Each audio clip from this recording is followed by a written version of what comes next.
masih diselimuti kabut tipis. Ini kenapa aku suka gunung ya? Semuanya bikin lupa sama ribetnya hidup. Tiba-tiba dari kejauhan ia mendengar suara langkah kaki di belakangnya. Sasa menoleh, tapi tak ada siapa-siapa. Apa itu? Gumamnya sedikit waspada. Ia melepas salah satu earphone, mendengarkan lebih seksama. Hanya suara angin dan dedaunan yang bergoyang. Mungkin tikus sekali ya, atau apa? Ia mencoba menenangkan diri, tapi entah kenapa hatinya terasa sedikit berat. Seperti ada mata tidak terlihat yang mengamati dari balik pepohonan. Sasa, jangan lebay. Ini baru awal jalur, masa udah takut? Ujar Selamat datang di Suara Tengah Malam. Sebelum ceritanya dimulai, jangan lupa klik tombol subscribe, nyalakan lonceng notifikasinya, dan bantu channel Suara Tengah Malam terus menghadirkan kisah-kisah horor paling menyeramkan setiap malam. Tulis di kolom komentar dari mana kamu menonton dan jam berapa kamu mendengarkan cerita ini. Siapa tahu, ada yang ikut mendengarkan bersamamu. Selamat mendengarkan, dan semoga malam ini tidak ada yang memanggil namamu. 2009. Mentari baru saja mengintip di ufuk timur, menyapa lereng-lereng gunung merbabu dengan lembut. Nabila Salsabila, atau yang akrab disapa Sasa, berdiri di base camp jalur Tekelan, menarik nafas dalam-dalam. Usianya baru 22 tahun, tapi semangat petualangannya sudah membawa ke berbagai gunung di Pulau Jawa. Kali ini, ia memilih untuk mendaki sendirian. Sebuah keputusan yang bagi sebagian orang itu terdengar gila. Tapi baginya adalah cara untuk menemukan kedamaian dalam kesunyian. Merbabu, aku datang lagi. Gumam Sasa sambil mengencangkan tali ranselnya yang penuh dengan perlengkapan camping. Matanya menyapu pemandangan di sekitar base camp. Beberapa pendaki lain terlihat sibuk mempersiapkan diri. Tapi suasana tak seramai sekarang, di mana jalur ini sudah jadi favorit. Tahun 2009 masih terasa seperti era di mana merbabu adalah rahasia para petualang sejati. Sasa memeriksa ulang perlengkapannya. Tenda ringan, sleeping bag, kompor portable, dan sebotol air yang ia pegang erat. Oke, semuanya aman. Katanya pada diri sendiri mencoba mengusir rasa gugup yang mulai mengintip. Ini bukan pendakian pertamanya, tapi solo hiking selalu punya cara untuk membuat jantungnya itu berdegup lebih kencang. "Banyak sendirian saja?" tanya seorang petugas base camp, seorang pria parubaya yang dengan topi caping yang sudah usang. Namanya Pak Darto, sosok yang dikenal ramah tapi tegas di kalangan pendaki. Sasa tersenyum kecil. Iya pak, pengen ngerasain merbabu dengan caraku sendiri kali ini. Hati-hati ya, jalur Tekelan ini nggak terlalu ramai. Kalau ada apa-apa jangan ragu buat minta tolong pendaki lain. Merbabu ini kadang punya cerita sendiri.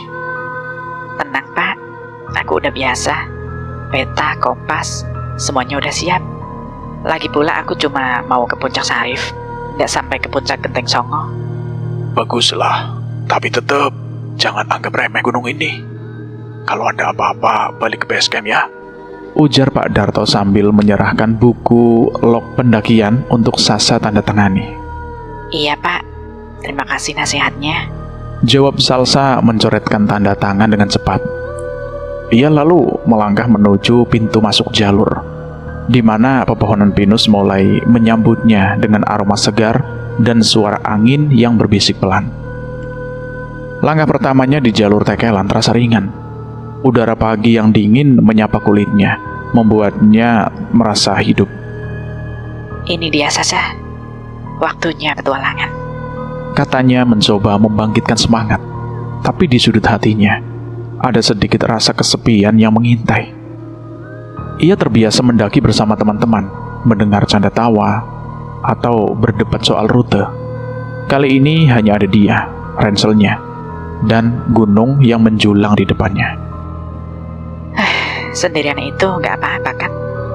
Lagi pula Merbabu gak bakal nyanyi buatku. Jadi aku bawa musik sendiri. Gumam Sasa kali ini suaranya lebih pelan, seperti meyakinkan diri sendiri. Ia menyalakan MP3 player kecil yang ia bawa. Earphone di telinganya memainkan lagu-lagu akustik yang menyenangkan. Jalur tekelan di awal pendakian masih landai, dengan tanah yang sedikit berbatu dan akar-akar pohon yang mencuat. Sasa melangkah dengan mantap, sesekali berhenti untuk memotret pemandangan dengan kamera pocketnya. Wow, keren. Desahnya erat melihat hamparan sawah di kejauhan, masih diselimuti kabut tipis. Ini kenapa aku suka gunung ya?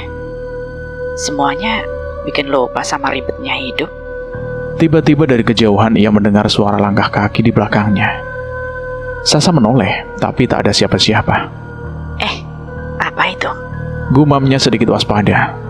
Ia melepas salah satu earphone, mendengarkan lebih seksama. Hanya suara angin dan dedaunan yang bergoyang. Mungkin tikus sekali ya, atau apa? Ia mencoba menenangkan diri, tapi entah kenapa hatinya terasa sedikit berat. Seperti ada mata tidak terlihat yang mengamati dari balik pepohonan. Sasa, jangan lebay. Ini baru awal jalur, masa udah takut? Ujarnya menggelengkan kepala. Ia kembali melangkah, kali ini lebih cepat, seolah ingin meninggalkan perasaan aneh itu. Di kepalanya ia membayangkan puncak Sarif, tempatnya yang katanya punya pemandangan luar biasa. Aku harus sampai sana, harus. Namun di tengah langkahnya, ia tiba-tiba teringat kata-kata Pak Darto. Merbabu ini kadang punya cerita sendiri. Sasa menggigit bibir, mencoba mengabaikan firasat yang mulai mengusik. Cerita apa sih? Paling cuma mitos gunung biasa. Langit masih cerah dan Sasa terus melangkah menuju pos 1. Di sana ia berencana istirahat sejenak sebelum melanjutkan ke pos 2, tempat yang katanya mulai menawarkan pemandangan lebih liar. Aku bisa, aku kuat. Katanya, kali ini lebih keras, seperti mantra. Tapi di dalam hatinya, ia tak bisa menyangkal bahwa kesepian itu masih ada, mengintip dari sudut-sudut pikirannya, seolah menunggu sesuatu atau seseorang untuk mengisi kekosongan itu. Langkah Sasa mulai melambat saat ia mendekati pos 2. Jalur tekelan kini lebih curam, dengan akar-akar pohon yang licin dan bebatuan yang mengintai di setiap tikungan. Nafasnya sedikit tersengal, tapi semangatnya tetap membara. Tinggal sedikit lagi nih pos 2. Gumamnya menyeka keringat di dahinya. Tiba-tiba, suara langkah kaki di belakangnya membuatnya menoleh cepat. Hai, sendirian aja di jalur ini? Suaranya dalam, hangat, dan sedikit ceria. Sasa memandang seorang pria yang berdiri beberapa meter di belakangnya. Wajahnya tampan dengan rahang tegas dan mata coklat yang seolah menyimpan cerita. Rambutnya sedikit acak-acakan oleh angin gunung, tapi senyumnya begitu menenangkan, seperti sinar mentari di tengah hutan. Sasa tersenyum kikuk, sedikit terkejut. Iya, sendirian? Kamu juga sendirian? Tanyanya mencoba menyembunyikan rasa gugup. Pria itu mengangguk, melangkah mendekat. Nama saya Fatah, kebetulan lewat. Lihat kamu kelihatan entah kenapa, kayak butuh teman ngobrol. Ia terkekeh, suaranya ringan dan penuh pesona. Sasa tertawa kecil, merasa ketegangan di dadanya mendera. Saya Sasa, dan mungkin kamu benar, gunung ini besar, tapi entah kenapa rasanya agak sepi. Fatah mengangguk, matanya menatap ke arah pepohonan di sekitar mereka. Merbabu punya cara bikin orang merasa kecil, tapi juga spesial. Kamu sering naik gunung? Lumayan, tapi ini pertama kalinya aku solo hiking. Agak deg-degan sih, tapi juga seru. Jawab Sasa mulai melangkah lagi, kali ini dengan Fatah di sisinya. Berani nih sendirian. Solo hiking itu butuh nyali loh. Aku sih biasanya bareng teman, tapi kadang ya suka sendiri juga. Merbabu ini tempat favoritku. Sasa menoleh, alisnya sedikit terangkat. Oh ya, kenapa Merbabu? banyak gunung lain kan yang lebih ramai. Fatah tersenyum, tapi ada sesuatu di matanya, seperti kerinduan yang tak terucap. Merbabu punya jiwa. Tiap sudutnya, tiap pohon, tiap angin, kaya akan cerita. Aku suka dengerin cerita itu. Sasa terkekeh, sedikit bingung, tapi terpikat. Wah, puitis banget. Jadi, kamu kayak apa ya? Penutur cerita gunung gitu. Fatah tertawa lepas, suaranya menggema di antara pohon-pohon pinus. Bisa dikatakan begitu. Tapi serius, Sasa. Kamu kenapa sih pilih solo hiking? Ceritain dong. Sasa menghela nafas menatap jalur berbatu di depannya. Entah kenapa ya, aku pengen buktiin ke diri sendiri kalau aku bisa. Hidup di kota itu kadang bikin sesak. Di sini rasanya aku bisa bernafas. Cuma ya, tadi sempat ngerasa agak kesepian sih. Aku ngerti. Tapi sekarang kamu gak sendiri kan? Aku temenin sampai pos 2, boleh? Ya boleh banget lah. Tapi jangan ngeluh kalau aku jalannya itu lambat ya. Tenang, aku sabun colek, tahan banting. Ngomong-ngomong, kamu bawa bekal apa? Aku punya roti, kalau kamu mau bagi. Roti? Wah, serius? Aku cuma bawa mie instan sama apel. Tapi nanti di pos 2 kita masak bareng ya. Aku jago bikin mie dengan telur. Deal ya. Tapi aku yang nyalain kompor. Soalnya aku gak percaya sama orang kota nyalain api di gunung. Sasa memukul lengan Fatah dengan ringan, pura-pura kesal. Hah, apaan sih? Aku mahir tahu. 2 gunung sebelum ini, aku yang nyalain api unggun. Oh iya, hebat dong. Fatah terkekeh, matanya berbinar. Nanti kita lihat, Sa. Seberapa jago kamu bikin mie. Kalau enak, aku kasih nilai 8. Kalau enggak ya 7,5. 7,5? Pelit banget. Protes Sasa, tapi tawanya tak bisa disembunyikan. Untuk pertama kalinya sejak mulai pendakian, rasa kesepian itu benar-benar sirna. Fatah dengan candaannya yang ringan dan perhatiannya yang tulus, serasa seperti angin segar di tengah hutan yang sunyi. Saat mereka mendekati pos 2, langit mulai berubah kelabu. Tanda awan mendung mengintai. Esa, kayaknya ini bakal hujan deh, kata Fatah menatap langit. Kamu takut badai nggak?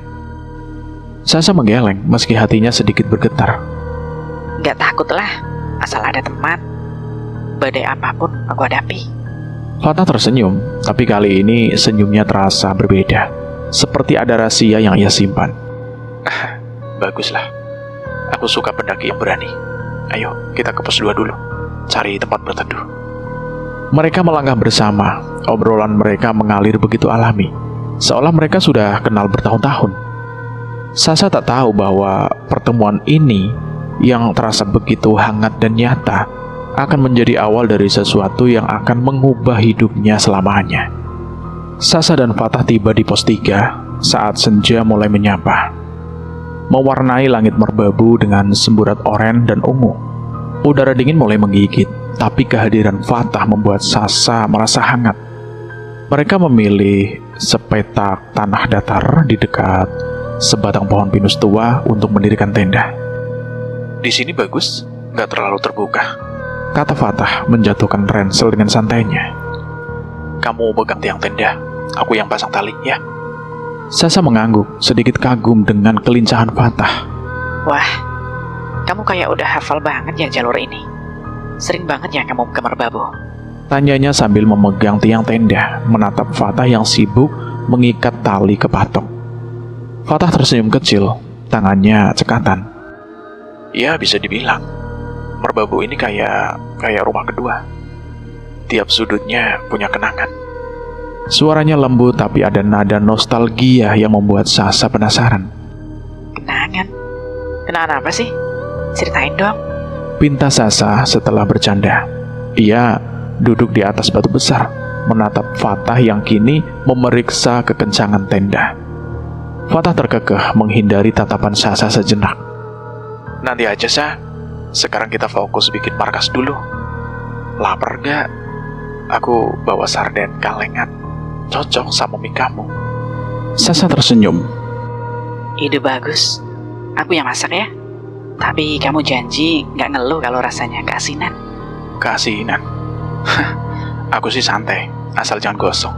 Balas Fatah, matanya berbinar nakal. Tapi serius, kamu beneran jago masak di gunung? Soalnya aku pernah ketemu pendaki yang bikin mie pakai air setengah matang. Tragis. Sasa tertawa terbahak, hampir menjatuhkan sendok plastik yang ia keluarkan dari ransel. Tenang, aku nggak setragis itu kok. Aku kan anak gunung, Fat. Mie kuah, sarden, telur, pokoknya mewah deh. Mereka mulai memasak di kompor portable kecil. Fatah dengan sekatan menyalakan api, sementara Sasa menyampur mie, sarden, dan sebutir telur yang ia bawa dengan hati-hati. Aroma masakan sederhana itu menyebar membuat perut mereka semakin keroncongan. Ini dia, Chef Sasa Present, mie gunung deluxe.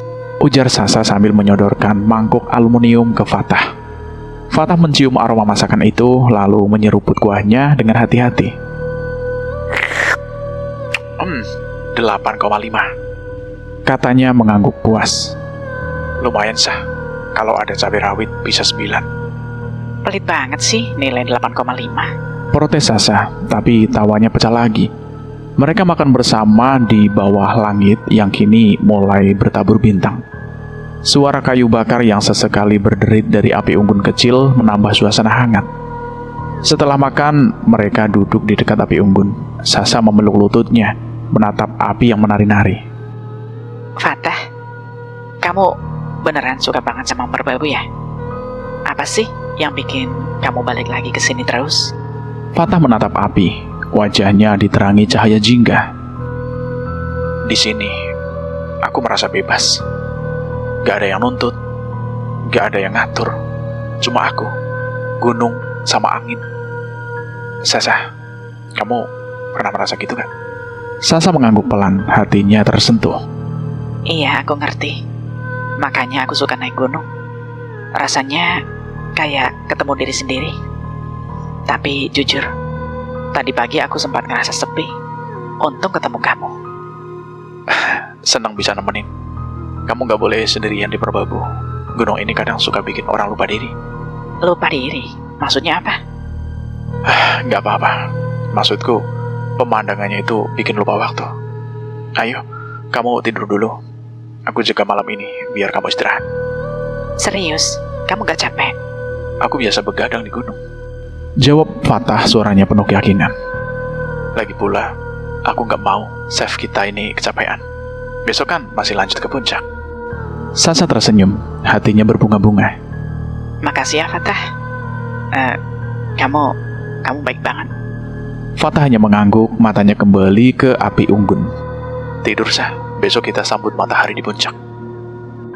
Malam itu Sasa tertidur lelap di dalam tenda. Suara angin dan kerlip bintang menemani mimpinya. Di luar, Fatah duduk diam, menatap langit dengan tatapan yang sulit dibaca. Sasa tak tahu, tapi ada getar aneh di hati Fatah, seperti kerinduan yang tak pernah usai. Dan di tengah dinginnya Merbabu, Sasa mulai merasakan sesuatu yang tak pernah ia duga. Getar cinta, kecil tapi nyata, yang mulai bersemi di hatinya untuk pria yang baru ia kenal ini. Langit yang tadinya cerah kini berubah kelam saat Sasa dan Fatah mendekati puncak Syarif. Awan hitam bergulung-gulung, dan angin mulai menderu, membawa hawa dingin yang menusuk tulang. Sasa menarik jaketnya lebih rapat, langkahnya melambat di jalur berbatu yang licin. Fatah, ini kayaknya bakal hujan deras ya? Tanyanya, suaranya sedikit bergetar karena dingin. Fatah yang berjalan di depan menoleh dengan senyum tenang. Tenang, Syah. Cuma sedikit badai. Kita hampir sampai di puncak Syarif. Mau lanjut atau cari tempat berteduh dulu? Sasa memandang ke atas. Kabut tebal sudah mulai menyelimuti jalur. Lanjut aja deh. Aku pengen lihat puncak sebelum badai beneran datang. Jawabnya meski ada sedikit keraguan di hatinya. Berani juga ya kamu? Ayo, pegang tanganku kalau licin. Jalur ini suka nakal kalau pas cuaca begini. Ia mengelurkan tangan dan Sasa tanpa banyak pikir meraihnya. Telapak tangan Fatah terasa dingin, tapi entah kenapa sentuhannya membuat Sasa merasa aman. Mereka terus mendaki, angin semakin kencang, mendorong tubuh mereka ke samping. Kabut kini begitu pekat hingga Sasa hanya bisa melihat beberapa meter ke depan. Fatah, kamu yakin kita nggak nyasar? Ini kok kayak ada apa-apa di depan? Tanyanya, suaranya nyaris tenggelam oleh deru angin. Fatah berhenti sejenak, menatap ke arah kabut dengan ekspresi sulit dibaca. Aku tahu jalur ini, Sah. Merbabu ini rumahku. Aku selalu kembali ke sini. Katanya, suaranya pelan, tapi penuh keyakinan. Sasa tersenyum kecil, meski ada rasa aneh yang menggelitik di hatinya. Rumahmu? Wah, kayaknya kamu beneran anak gunung sejati deh. Apa rahasianya biar bisa sesayang itu sama merbabu? Rahasianya, mungkin karena merbabu gak pernah ninggalin aku. Dia selalu ada, apapun yang terjadi. Kamu gak takut kan sama badai ini? Sasa menggeleng, mencoba tampak berani. Nggak takut dong, kan ada kamu. Tapi serius Fatah, kamu nggak kedinginan. Jaketmu tipis banget. Tenang, aku kebal dingin. Lagi pula, aku lebih khawatir sama kamu. Ayo kita buru-buru ke Puncak Sarif, terus cari tempat berteduh. Namun, tak sampai beberapa langkah, hujan mulai turun. Awalnya gerimis, lalu dengan cepat menjadi deras. Angin menderu lebih ganas, dan kabut membuat Puncak Sarif yang sudah dekat terasa begitu ilusi. Fatah, ini nggak memungkinkan. Kita balik saja. Nggak usah ke Genting Songo. Kata Sasa, berusaha mengatasi suara badai. Fatah mengangguk, tetap tenang meski rambutnya basah kuyup. Iya, Sah, kamu benar. Puncak Sarif cukup untuk hari ini. Ayo, turun sedikit. Ada ceruk batu di bawah. Bisa buat berteduh. Dengan hati-hati mereka menuruni jalur yang licin. Tangannya kuat, memandu Sasa melewati bebatuan yang basah. Pelan-pelan, Sah. Jangan buru-buru, nanti jatuh. Katanya, suaranya tetap lembut di tengah kegaduhan badai. Fatah, kamu kenapa sih bisa setenang ini? Aku aja deg-degan. Keluh Sasa setengah tertawa meski jantungnya berdegup kencang. Fatah tersenyum, matanya menatap Sasa dengan penuh perhatian. Karena aku tahu, merbabu gak nyakitin kita. Dia cuma lagi ngobrol. Dengar aja anginnya, kayak lagi nyanyi, iya kan? Sasa terkekeh, meski masih berusaha menjaga keseimbangan. Nyanyi apaan? Ini sih lebih kayak teriakan. Tapi makasih ya, kamu bikin aku nggak panik. Mereka akhirnya menemukan ceruk batu yang cukup besar untuk melindungi mereka dari hujan. Sasa duduk menggigil, sementara Fatah mengeluarkan jaket cadangan dari ranselnya dan memakaikannya ke pundak Sasa. Sah, pakai ini dulu. Kamu kelihatan beku. Sasa memandang Fatah, hatinya menghangat meski tubuhnya kedinginan. Kamu baik banget, Fatah. Aku nggak nyangka ketemu orang kayak kamu di tengah badai gini. Fatah hanya tersenyum, duduk di samping Sasa sambil menatap hujan yang turun deras. Merbabu selalu punya kejutan, Sah. Kadang kejutan itu datang pas kita gak nyangka. Sasa mengangguk menarik jaket Fatah lebih rapat. Di tengah badai, di bawah ceruk batu yang sempit, ia merasa ada ikatan aneh yang terjalin antara dirinya dan Fatah. Tapi rasa aneh di hatinya itu masih ada, seperti bisikan kecil yang tak bisa ia pahami, seolah merbabu sedang menyimpan rahasia yang belum siap ia dengar.